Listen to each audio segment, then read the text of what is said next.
Okay, let's pray and we'll get started. Thank you, Father, for challenge today. Thank you for who we are in Christ. Our identity is wrapped up in Him. And I thank you for the encouragement of the message, for what you've accomplished. It gives us every reason to burst out with thanksgiving. And I just pray you'd be honored as we study today. I pray that the time of presentation and discussion would enable us to think through scriptural principles and make some good judgments. I pray in Jesus' name. Hi, Rachel. Hi, sorry. So which one of those is mine, the one on the right or the one on the left? Hopefully. If we want it. No, I'm just kidding. Because I haven't opened to that one. All right, Amy, I'll turn it over to you. Okay. I was just telling Mackenzie and Liz before class started that this one is really hard. Yeah, I thought so. Yeah, I think like it's not, there's a lot of practical issues, but I don't see like sin on either party side. I don't see like biblical principles like being ignored or like corrupted or anything. And so it's just like really hard for me to, like it seems like a really like practical case study. But Greg Watson is a missionary with the Gospel Mission Society in Yuli, Taiwan. During his time in Taiwan, he fell in love with a local school teacher, Ling Sai. He did desire to marry her. However, they paced the relationship very slowly because the GMS had a rule that both partners in a married couple had to be full-time staff members of the mission. So they maintained this rule because they believed the family to be the basic unit for missionary service. So not every member has to be married, but if you are married, then you both need to be working for the mission. It's not like, it's not a divided household, but they don't want you to have like separate, they don't want your minds in separate places. The couple was happy to continue their slow and relatively secret interest in one another. They hadn't even gone on a date. However, they were spotted one night by some teenagers from the church when, after a meeting, Greg brought Ling home on his motorcycle because the meeting went really late and it wasn't safe for her to walk home. And so, like, the teenagers just kind of began to spread the story as teenagers do. And the news began to spread, and Yuli is a very small town, so a lot of people knew very quickly. Everyone agrees that this is a wonderful relationship, and the two complement each other very well, even the unbelievers in the town.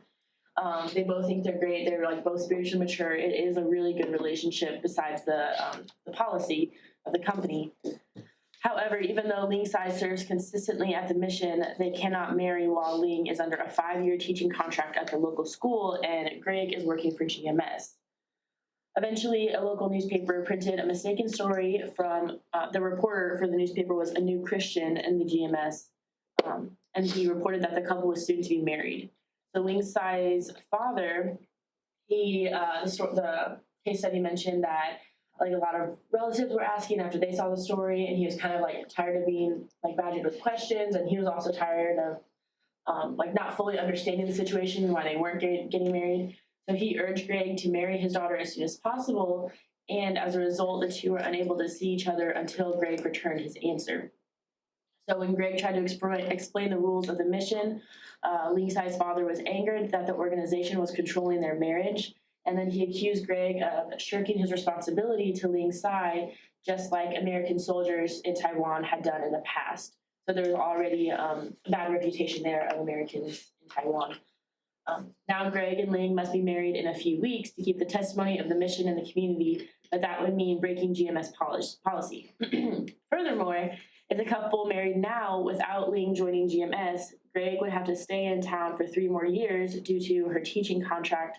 However, because of the success of Greg's work, the mission was planning to move him along like to a different location in about under a year. And Reverend Anderson is the GMS leader who must decide how to proceed with this whole thing.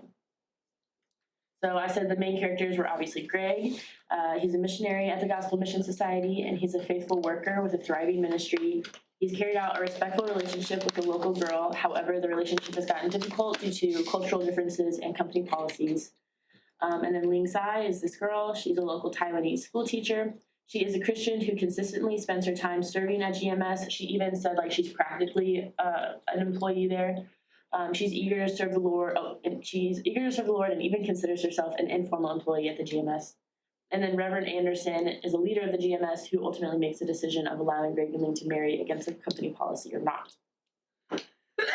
So there are like multiple facets to this whole situation. So we have to consider the policy at the GMS. The Gospel Mission Society has maintained like a 90-year-old rule that a married couple must serve at the GMS together. Both spouses must have full-time jobs in the mission. And if these two were to marry, they would need an exception to this rule, or they would have to willingly break it. And this could potentially lead to expulsion from the ministry and harm the work that they have done. There's also cultural implications. So the town of Yulee has had a bad experience with Americans in the past, blowing off their responsibilities to the people of Taiwan with those American soldiers. And so if Greg and Ling do not get married, the work that has gone into forming a good reputation in the city will be destroyed. And it seems like likely that the GMS already had to overcome that bad reputation, as it will seem as if Greg was avoiding his duty to Ling. And then there's also the practical future application.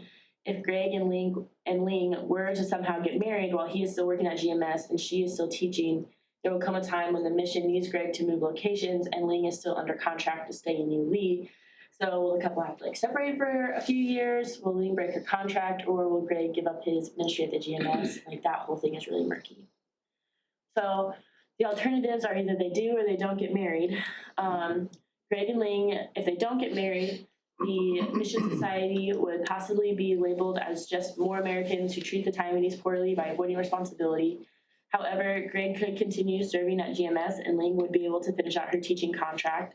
Greg and Ling may not be able to stay together as her father would be very angry at both Greg and the mission, so it may not be an option to just postpone marriage. And then if Greg and Ling don't get married, this union would make people happy and it would build cross-cultural bridges. The GMS would maintain its good reputation towards the Taiwanese people, and Ling's family would be honored. However, Greg and Ling would be in violation of company policy, and Greg may lose his ministry as a result.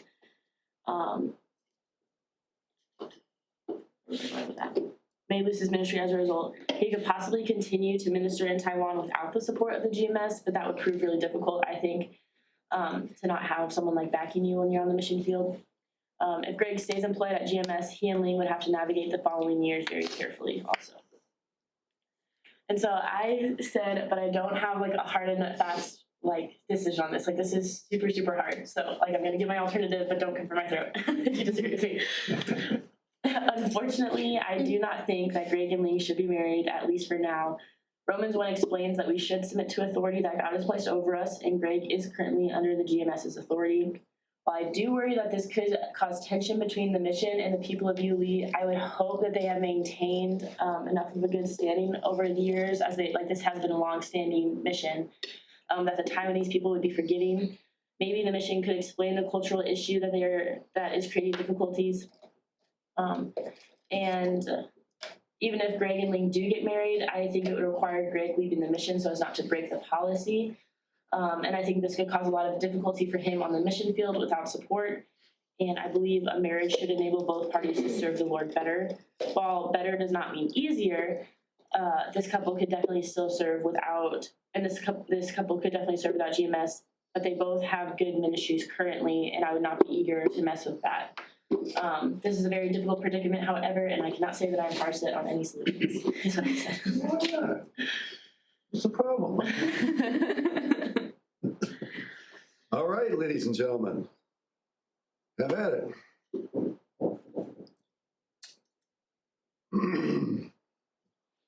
How long does she still have on her teaching contract? I'm pretty sure the case study said she has 3 years left. 2 years. So she's been teaching about 2 out of 5. It was a 5-year, yeah. Yeah. Mm-hmm. I don't know if the case study, I think it talked about many details about the teaching contract. No, I think it just mentioned that it was 5 years long. And it's in the local school. I don't know if maybe, because I know that for the mission or for the agency, I don't know if they're going to be obviously they probably won't be flexible about it, but maybe for her teaching contract, I don't know if the school that she works for might be flexible with her contract. Yeah. I think for the practical implications, you can see if something can be worked out for sure. I guess we're looking at a scenario where nothing can get worked out. It feels like that. It seems like a very hard like you said, a hard one, like a very like, really know, like. And I feel like both sides are like not wrong. My first inclination was that they should get married and that he should do the ministry, because so not to corrupt their relation with the local people. Yeah. But I did like your perspective of bringing in the what a marriage is supposed to be. And I was like, that's a good way of thinking about it. But that's not to say that leaving the mission won't make a better ministry. Right. You know, Yeah. it would just make it harder. Yeah. But, yeah.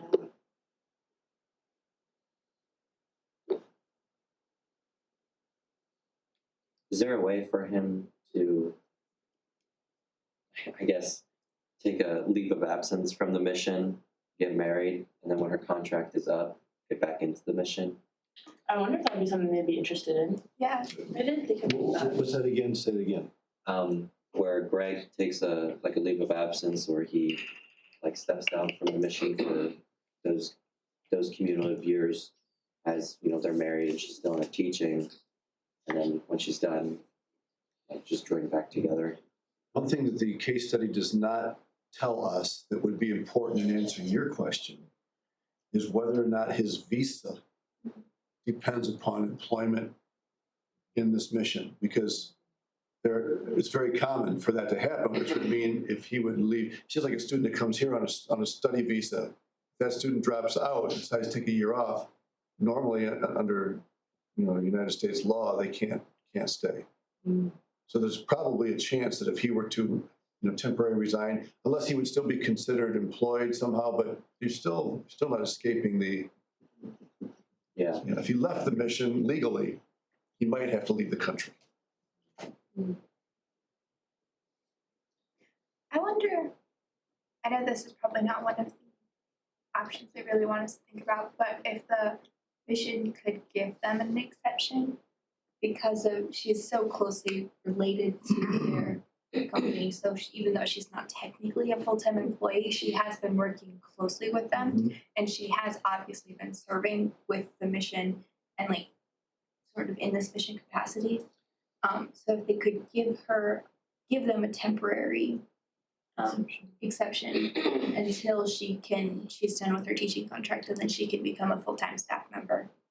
But then they would have to let him stay there rather than moving him around. Right. And I just wondered too if yes, she serves closely, but the fact that she has another job, if that would muddy the waters with an exception, because it would still be different goals, I guess. What I wonder is if she even wants to give up her job teaching. Yeah, it might be unfair to ask about. Because you go through all the education to become a teacher, and you fall in love and stuff like that. They should get married and move to the States. What are you arguing about? Yeah. And then come back. Sports dirt, just all right. We're all done. We all leave.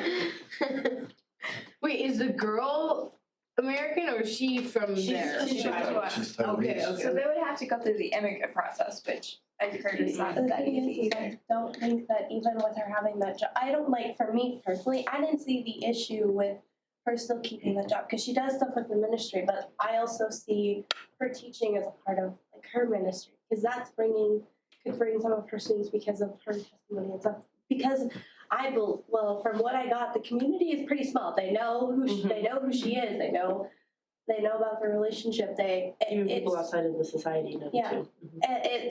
It's they kind of already know, and I don't see that having any problems when it comes to the ministry. It doesn't seem like the community is reacting completely terrible to this relationship kind of coming out to the public. And I do think that is the downside of this policy. I think this policy was put in place to protect, a relationship not like this one, or one side doesn't want to be a missionary and the other one does, or something like that. But unfortunately, it is a blanket policy. So. And some mission agencies have made this kind of a stipulation to protect single missionary gals as well. In this case, gal is a national. But sometimes this policy has been made also to protect people who might be taken advantage of, especially single American women in other countries. Do you think that they could like? Because I don't think that they should get rid of the rule because it is a pretty helpful rule. Yeah. But I think maybe they could use this particular case as sort of a reasoning to have the rule change, like not gotten rid of, but like altered. Modified, yeah. So that way there's more requirements and there's more wiggle room for like people that kind of fall under this broad rule of like, oh, you can't marry someone unless you're both full time. So I think if like, because I'm wondering if she's like a member of the church that is there. Because if she's like, full-time member, active in ministries there, has like 2, 3, 4 witnesses of good testimony, stuff like that. They did mention like she was in that meeting of like planning things. Yeah. So she is heavily involved in it. Like just some way to show that she's like dedicated to the service, Mm-hmm. despite not having 38 hours of qualifying full-time. I think that's a little bit better than just like a large rule that doesn't really look at character, but just looks at like requirement. Mm-hmm. But that being said, I don't know if they would be able to approve something like that so quickly. Yeah. Because that's, I mean, if it takes years for it to get changed, then what's the point, right? Like Right. they're already, Like they have a few weeks so, before their reputation is harmed. Yeah, that is a good thought. Maybe this will, like this situation can help future couples though. I think that the agency that he's with really needs to look at this also too, not just them as a couple, because they are having a lot of work that's put into this ministry, and like I said before, it doesn't, and the community is not looking at this in a terrible light. They're actually really encouraging this even more. So that should show that they have a decent grounds to go off of too. That it's not going to hurt the ministry for this to happen. That's also, I think that's what they need to look at for this, to either modify the rule or figure out maybe how to allow this in that way. Is there a way, sorry, this might change the topic, but is there a way that he could potentially refuse to marry her right then, without offending her father and the people around? No? I don't think so. he's already offended. Yeah, but like, First he was mad, now he's furious. So. yeah. No, I don't think so. I think that's part of the point, to show he was angry, now he's furious. Yeah. So, this is a make or break point right now. He is an elder of the church. I think his father is an elder of the church. So it would probably cause some tensions within. So what I'm also wondering is, does this, what I'm guessing is a church plant of this agency, Mhm. do they have like any say whatsoever in like, Changing the policy. or even, just having some dialogue with whoever runs the agency on this issue? Because it would feel a little weird if the local church really had no say at all in this situation, and the agency just was like, nope, not going to do it. Amy, remind me, didn't the case study say something about him dealing with the leadership of the mission but it would take time, it was a process? It just sticks in my mind that something was said about that, or maybe somebody else remembers that. That there was a procedural route that could be taken, but that it would take time. I don't remember that. Okay, maybe not. I mean, he's the on-site authority. Yeah. Yeah, and Reverend Anderson, he came down to deal with it. So Reverend Anderson is a little higher up in the mission, in the society, and he came on site after Greg called him and explained the situation. Mhm. So I think he's someone who's higher up in the society coming to deal with And it. it does give you the impression that Anderson has the authority to do something about that. It seems so. He's in fact, if he didn't, this wouldn't even be a case study. what makes it a case study is that it does appear that Anderson has is invested with that authority. So let me ask you this.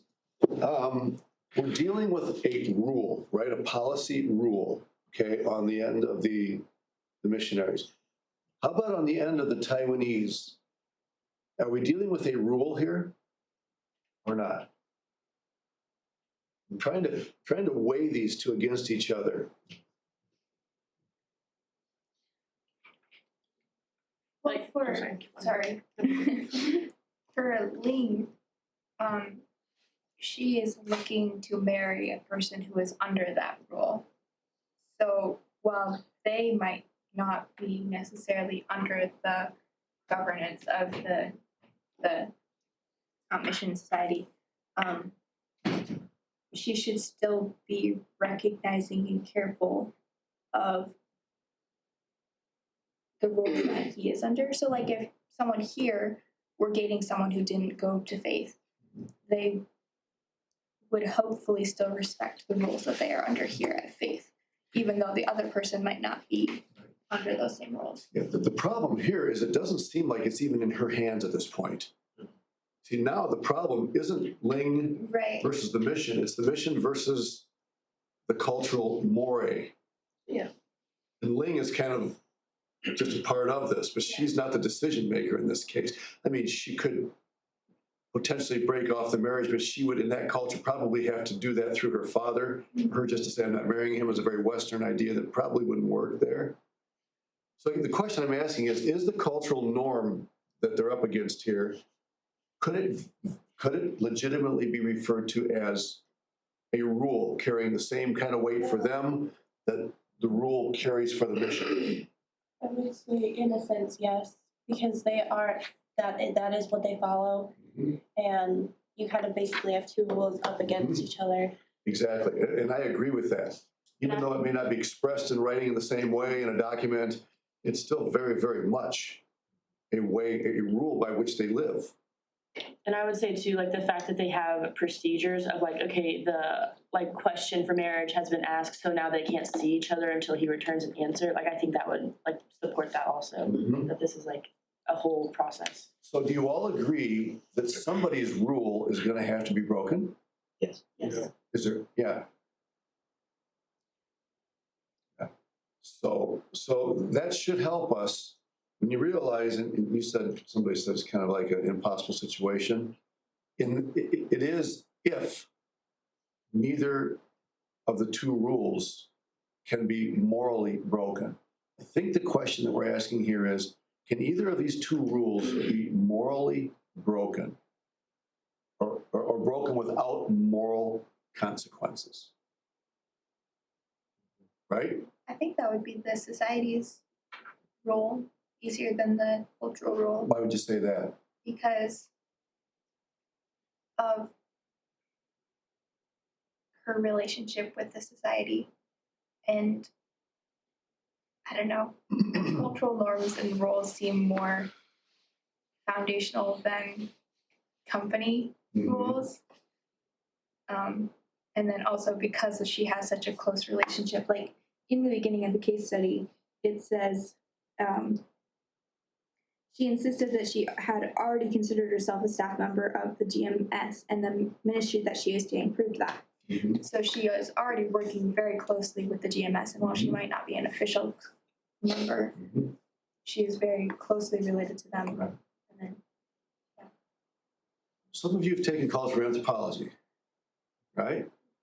Okay, what is the value, the cultural value that comes into question here? Maybe more than one, but the dominant cultural value of those 10 that we studied, which one is the big one here?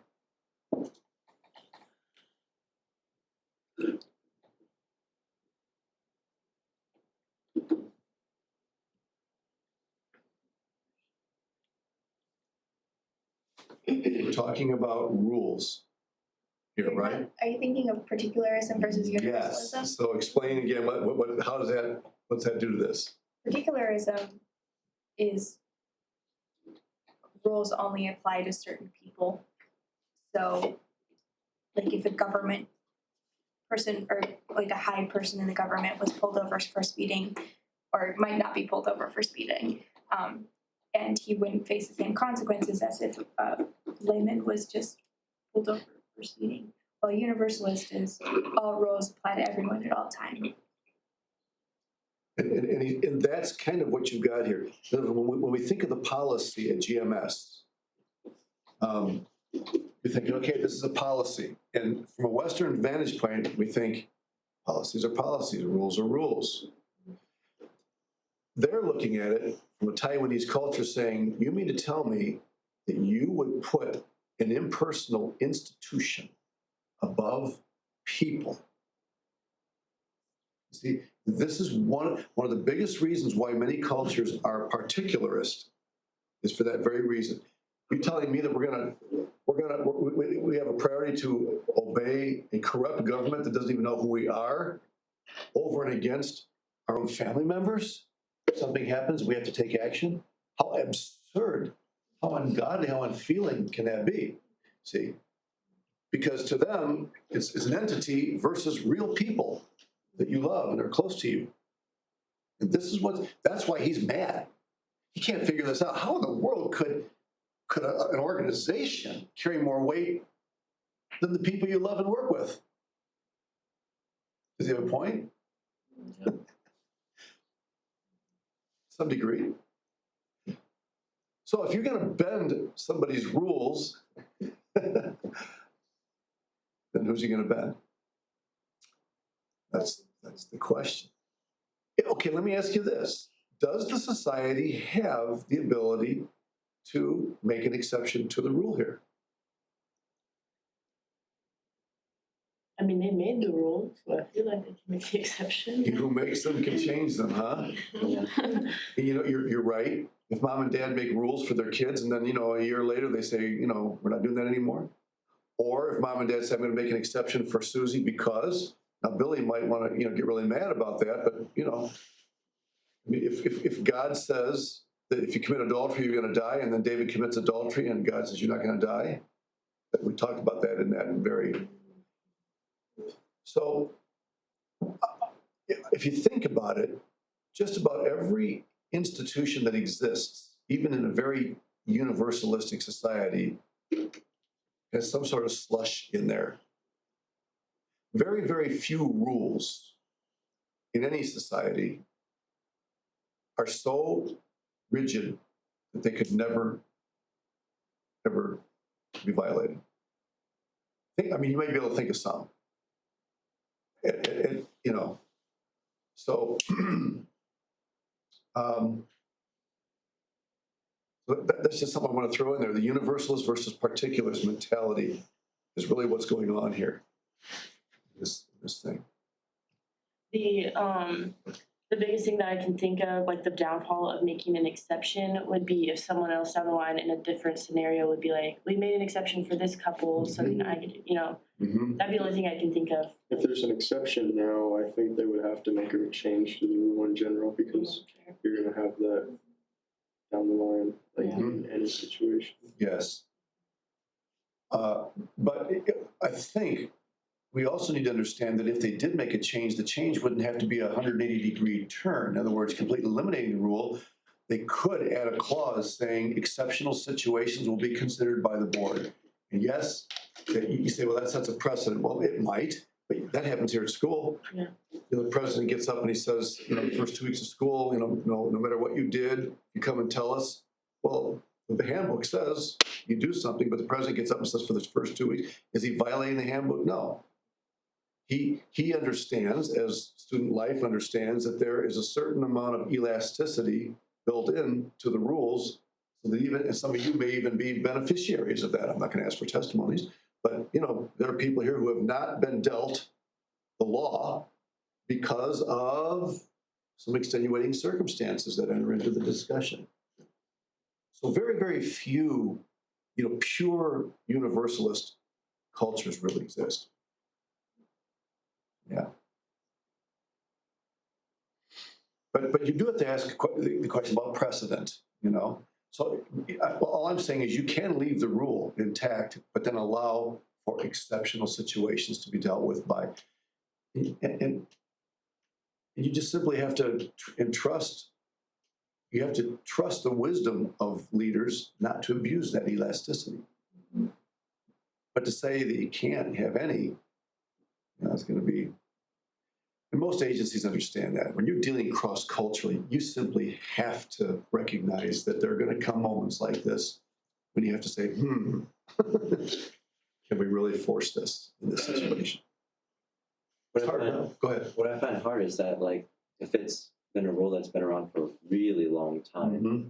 and this agency has been dealing with the Taiwanese people for a while, I kind of wonder if situations like this have come up before, and they've given them the hard answer of no, and they've just kind of been stalwart in keeping the rule as it is for that reason. Because I mean, for it being in place for so long, I doubt there wasn't at least one or two other people that had a case like this happen. Yeah. So it's like they dealt with them in that way. Right. I wonder if they'll again deal with this situation the same. Yeah. You guys remember this story in Deuteronomy of the daughters of Zelophehad? What happened there? I don't remember that name. I remember there was a law that the inheritance was passed down through the eldest son. Which book? Deuteronomy. It's mentioned there, maybe mentioned in a previous book, but so his father dies, he has no sons. He's got, I don't know, 3 or 4 daughters, whatever. And they come to Moses, they say, now what? We're going to lose our inheritance? We don't have any sons. And Moses says, let me go check with God, which literally he does. And God says, what they have said is valid. So God makes a tweak. God makes an exception in a case where there are no male sons. And they said that now in this case, it can be given to the daughters. Now, eventually, if they have children or whatever, then it'll revert back to the eldest son in the process. But during that little window of time where there aren't any sons, then the daughters of Zelophehad are the legal heirs. It's an exception to the rule. Did God know about that when he established the rule? Of course he did. Yep.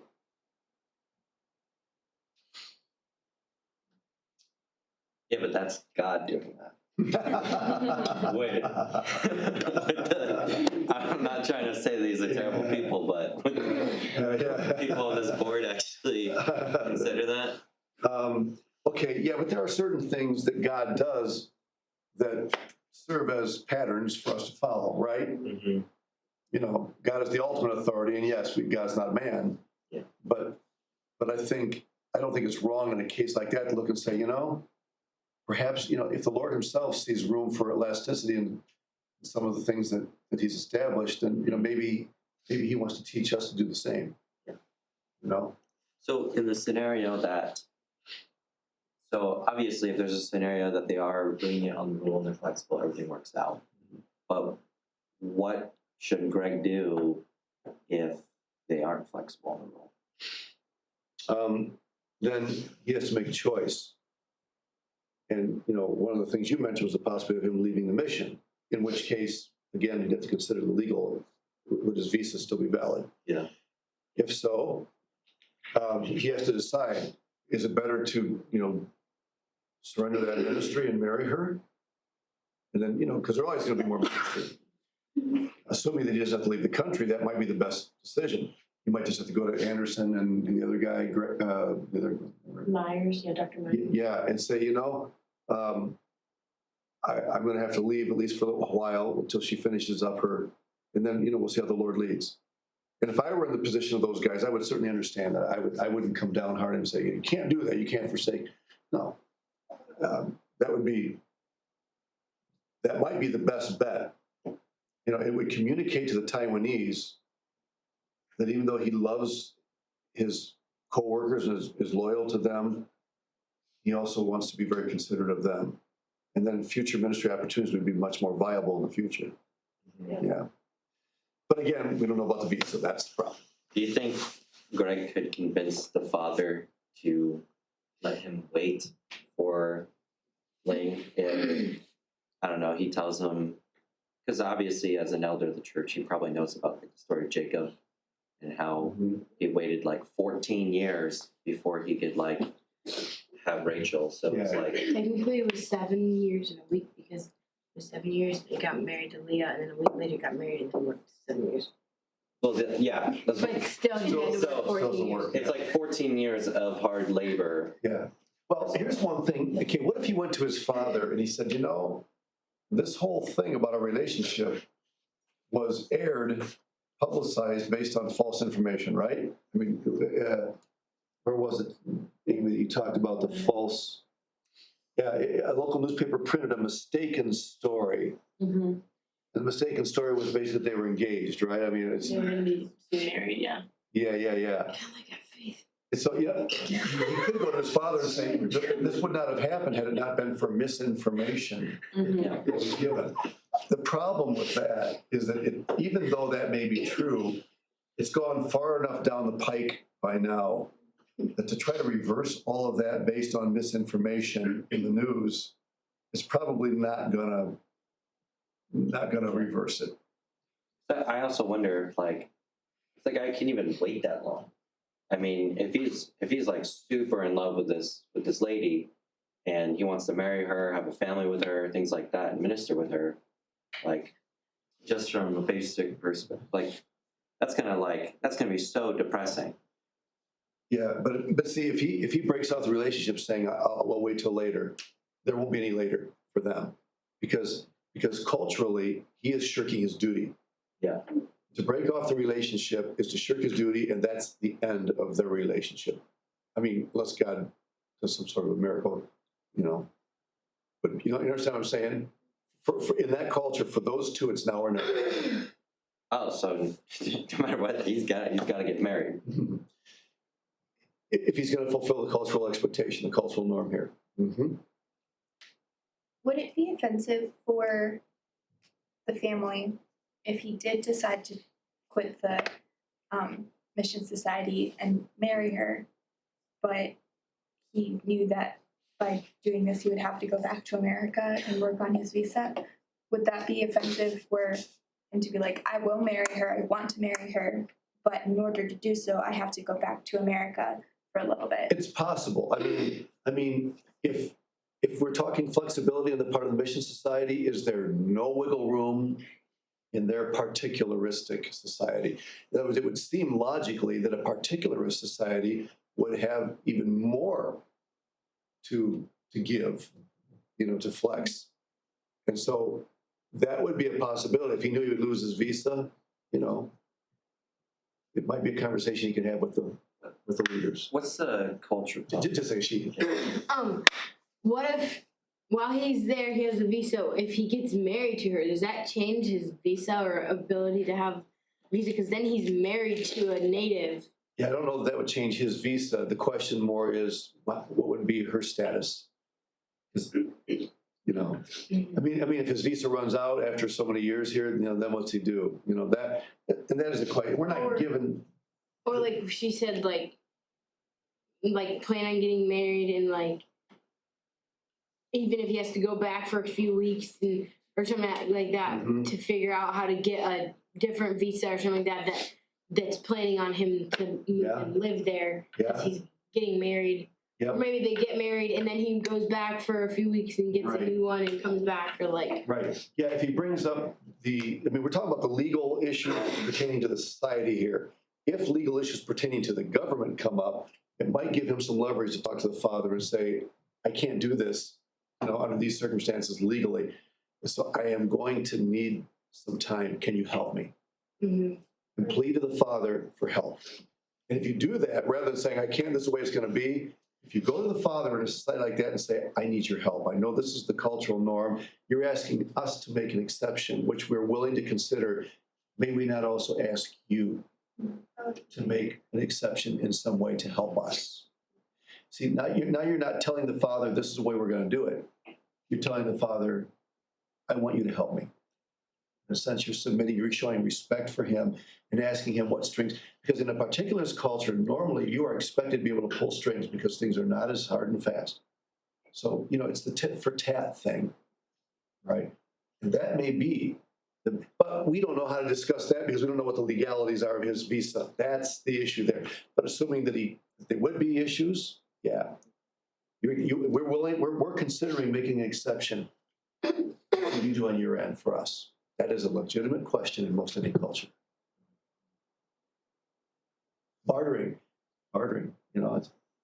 yeah. I just had a question about like the idea that once when he marries her, he's losing his job.